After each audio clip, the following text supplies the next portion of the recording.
going to be getting started here shortly.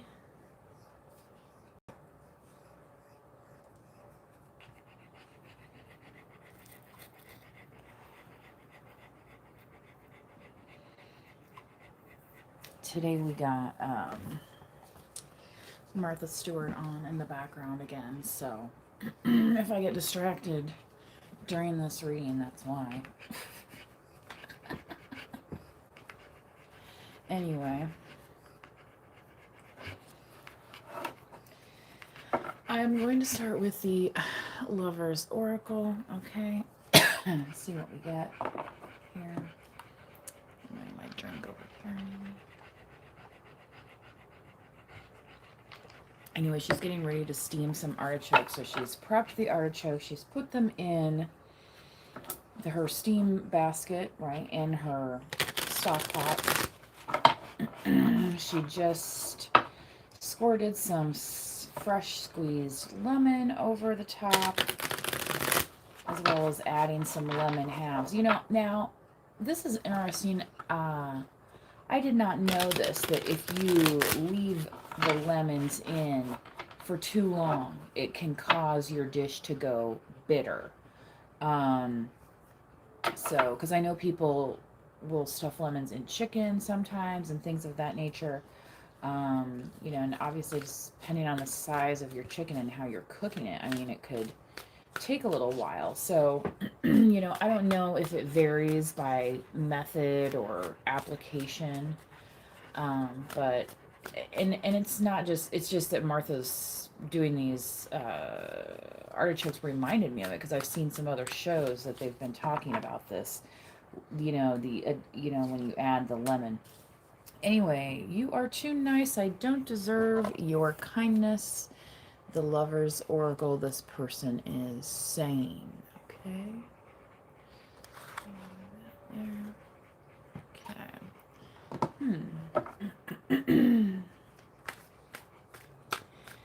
So yeah, the whole lemony thing. I don't know. But I guess, you know, read up on it if you're just gonna toss a whole big lemon chunk into your dish and you're cooking it like in a slow cooker or something that you plan on, you know, having an extended cooking time with. All right. The way I have treated you was wrong. So somebody could, what's the matter? So somebody could have regretted some kind of interaction with you. Right, she had like a whole garlic in there too that she just. Oh, that was the the heart that she just took out of the artichoke there. Sorry, I'm invested. I happen to like artichoke hearts. Okay, so although I have never prepared a artichoke before. I mean, I think they carry them at our stores and stuff, but you know, like I don't know where those are mostly grown. I would assume California somewhere. I don't know. Yeah. Looks like she has some kind of frise or something that she's, which I'm not always a fan of things that have that chicory flavoring. Um, so I don't know if I would do what she's doing here, but you know, I do have one of Martha Stewart's cookbooks, and it is very easy to follow, and you know, it's not. I appreciate also that it is a one that realizes that not everybody has some pantry filled with, you know, 20,000 different things like we're on the Food Network. And because I'm not going to name names, but there's been some other cookbooks that I've used where it's like, you know, not, you know, that would require a trip to the store, and you know, and you get wrapped up in it, and it's like, oh well, is that going to make the dish? Or you think, you know, it's not going to execute. properly. But, cooking is an experimentation, and sometimes you find that you like things, maybe without some of these extra bells and whistles. And just how Martha talks about her gardens and the importance of how she learned to do all those kind of things, which, my mother still does a garden, and that's very important to her. Um, I've taken up gardening more in the last recent years. But I appreciate going to the farmers markets and things like that, and getting the surplus from farmers and gardeners that want to do that kind of thing, right? So, and then I was thinking earlier too, because a lot of people, because I might post about like having a garden or something, but you can still food prep like fresh stuff from a farmer's market. You know what I mean? Like, it doesn't have to be, necessarily homegrown. Because, what if you're working a lot of hours? You know what I mean? It's just, hey, leave each other alone, please. That's part of the reason why I didn't have, pets before. When I was in my younger years and working more hours, or, had a second job on weekends, things of that nature, side hustle type stuff. And it's like, well, you know, it's not, I didn't really think it was fair to the animal, myself. So, anyway. Childhood trauma, it says. So this person could have some kind of thing like this, collective, where it's weighing on them. Maybe they're actively in, recovery from whatever trauma that is. Okay.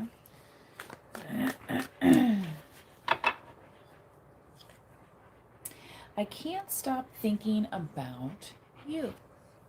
All right, so collective, they have this on the brain. Somebody kind of recently said that to me, and I was like, really? Because it's like, we've never met, You know what I mean? It's like, yeah, okay, that's cute. No, anyway.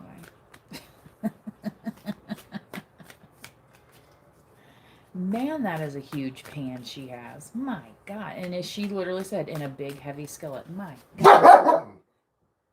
Hey. She's putting these leeks in the pan. It says here, I am scared of rejection.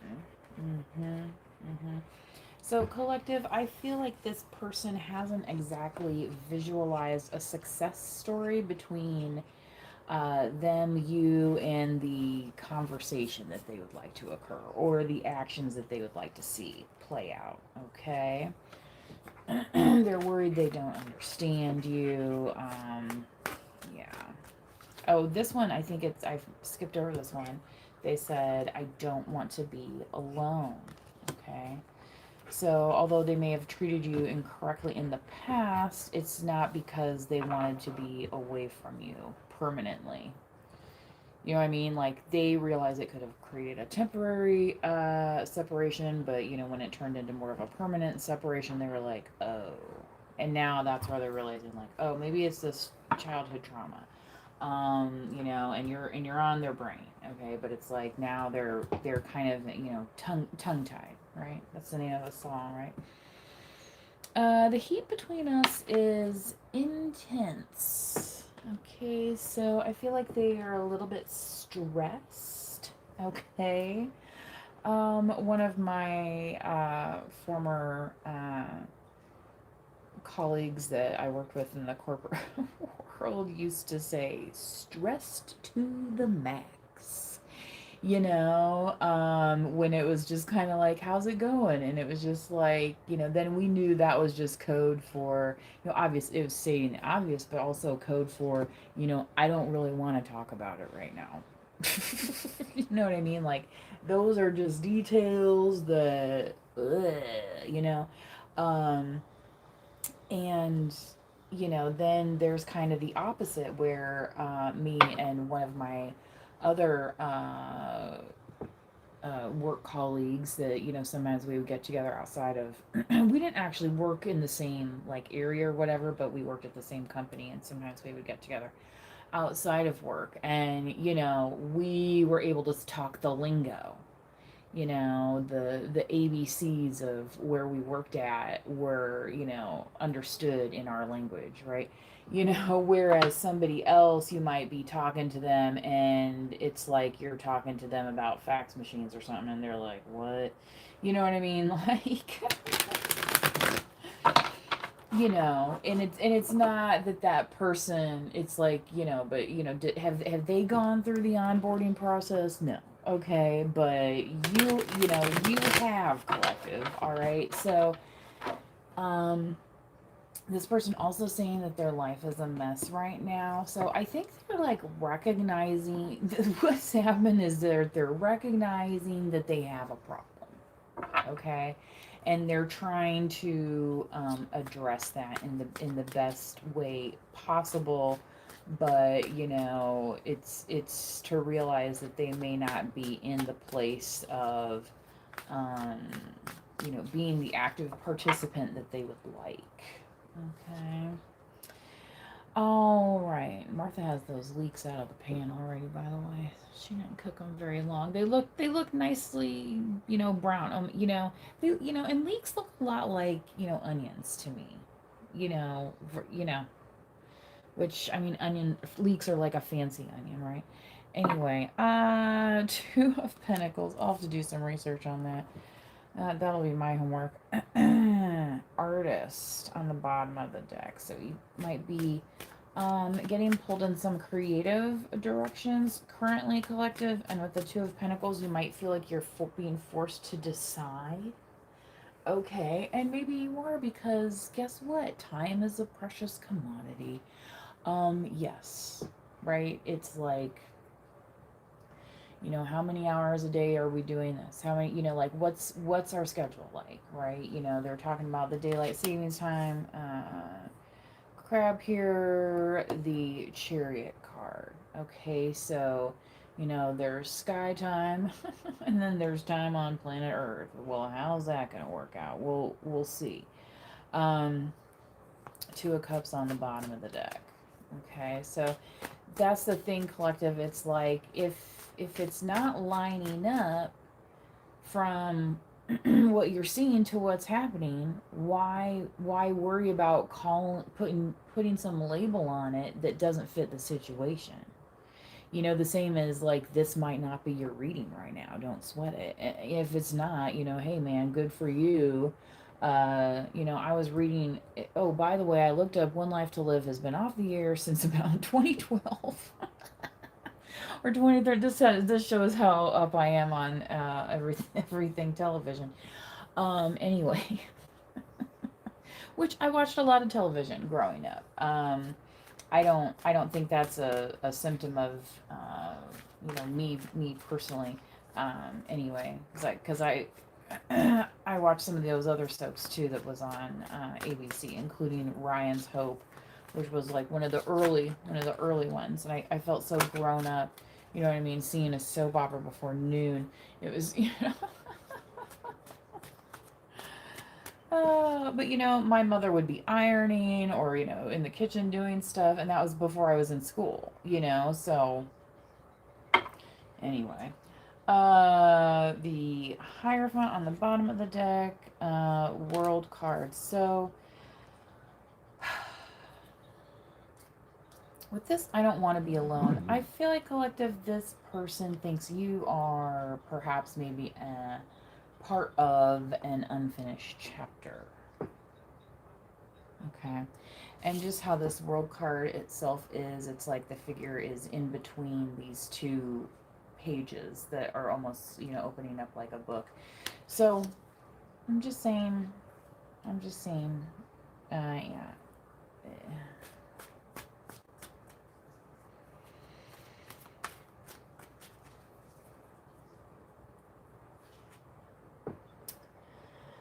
Five of Swords. Okay, so with this trauma this person experienced, collective, that's why they may be healing from this Five of Swords, where they're realizing what has gone on in their life, type thing. Yeah.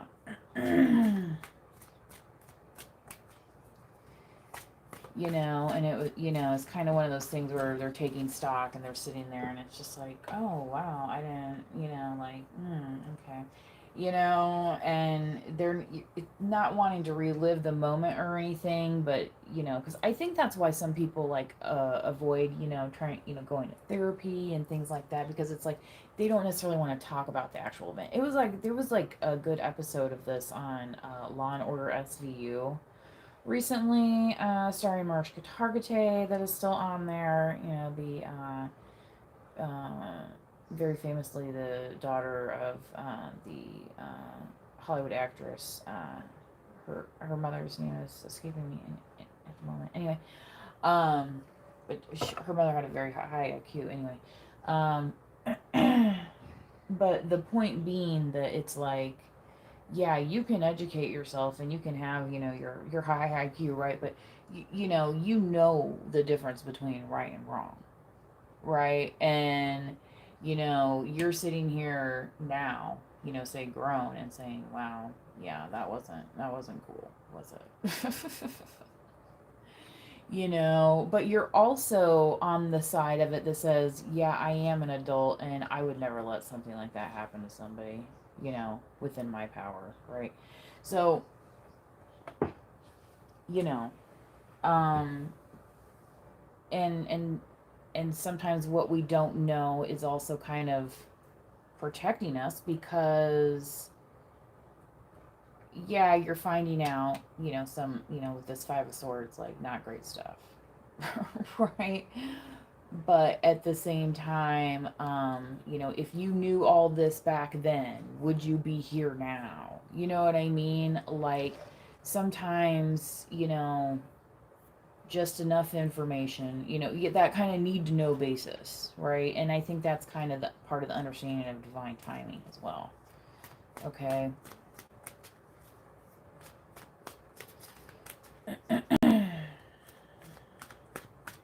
Okay, she made a brahmalon for this fried okra. It looks really good. I'll probably have to look up that fried okra recipe, because I actually do like okra.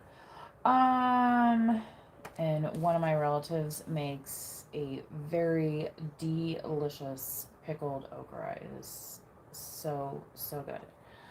Temperance card, Sagittarius here. Okay, Lover's card on the bottom.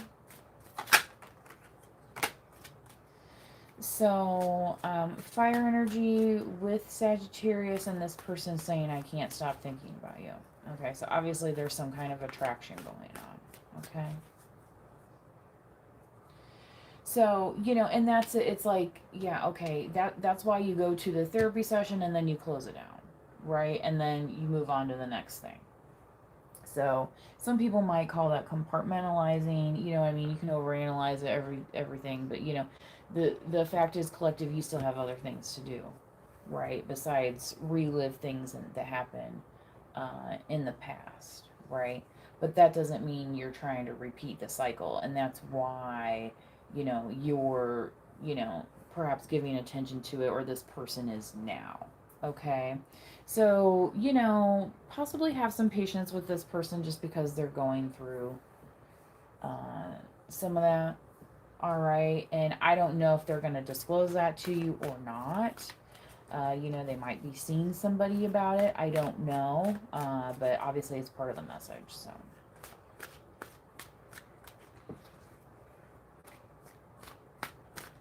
All right. Now she's going to put her garlic, I think, in the oven here with some. That's kind of one of those things you see a lot on the internet. People wrapping the garlic up in the foil and putting it in the oven for a while. Page of Swords here, collective. So they could be talking to you, or talking about you with somebody about this kind of rejection thing, kind of like going through scenarios.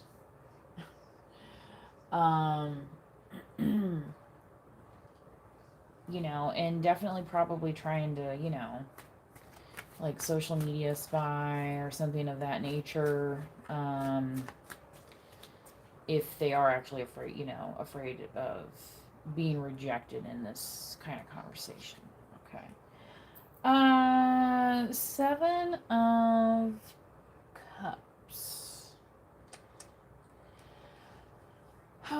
Okay. So this person is kind of revealing their mask of how they feel. Um, Collective, but with the death card here, Scorpio, you may feel a little differently and want more of a finality around the situation.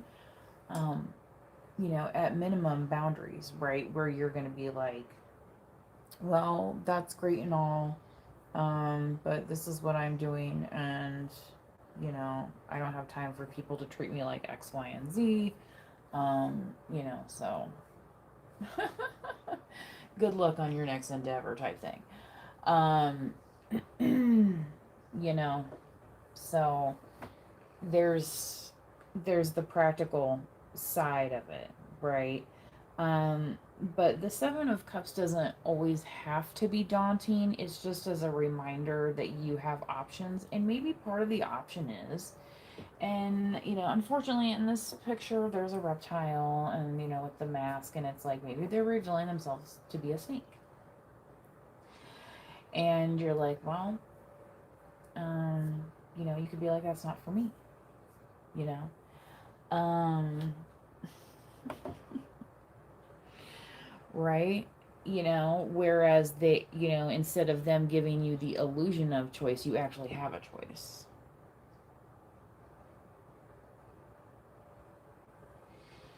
So,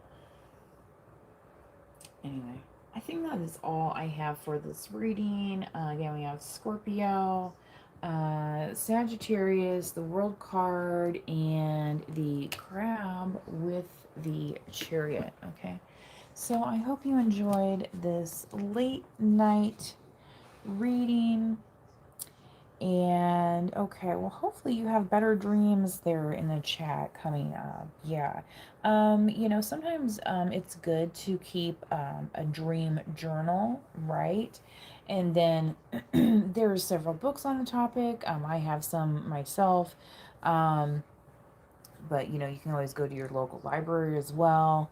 And of course there's lots of websites, but there's lots of good books about different theories of dreams, symbolism in dreams, because the thing is, the symbol, just like a tarot card, right? There's the upright energy and then there's the negative energy, right?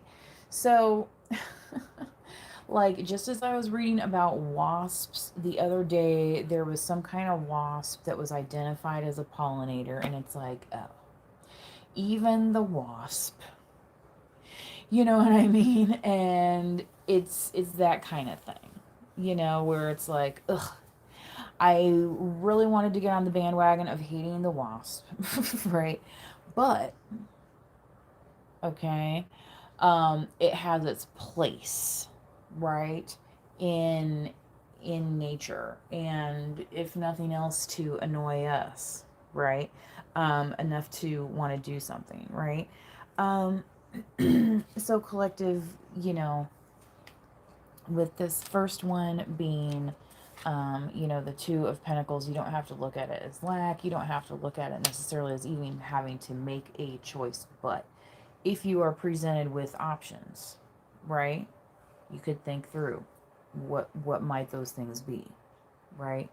And don't worry so much about what this person, kind of revealing their mask thinks about it. Think about how you feel about it first, right? And then go from there. You know what I mean? Because it's like, last time you checked, who was taking care of what's in your calendar, um and it's like, how much room do you want to make for somebody who, you know maybe doesn't quite have it together yet, you know so, not saying it's not possible, not saying it's not probable, just saying, right, there's other options besides you know things that look nice but still require work. Okay, is what I want to say. Okay. All right. So that is all I have for you guys. Again, and a dream journal can be real easy. You can get a little flip notepad. I mean, they got all the school supplies are in the stores right now, right? When you go to Wally World or whatever. There, it's all over the place. So, go, grab yourself some and then keep them, by your bed, or, um, something within reach. So like if you wake up in the middle of the night, you can just like kind of jot something down, right? And then when you wake up in the morning, you can read that and be like, oh, okay. And then you can take some observations, right? And then go and look up those reference books and things of that nature. So anyway, that would be something I would recommend. Maybe on the next one. It's too dark for me to go looking at my library shelves right now, so I'm going to maybe show you guys that in another video. Okay, so maybe that'll be on the next reading. Anyway, until next time, please do manifest wisely. Bye bye.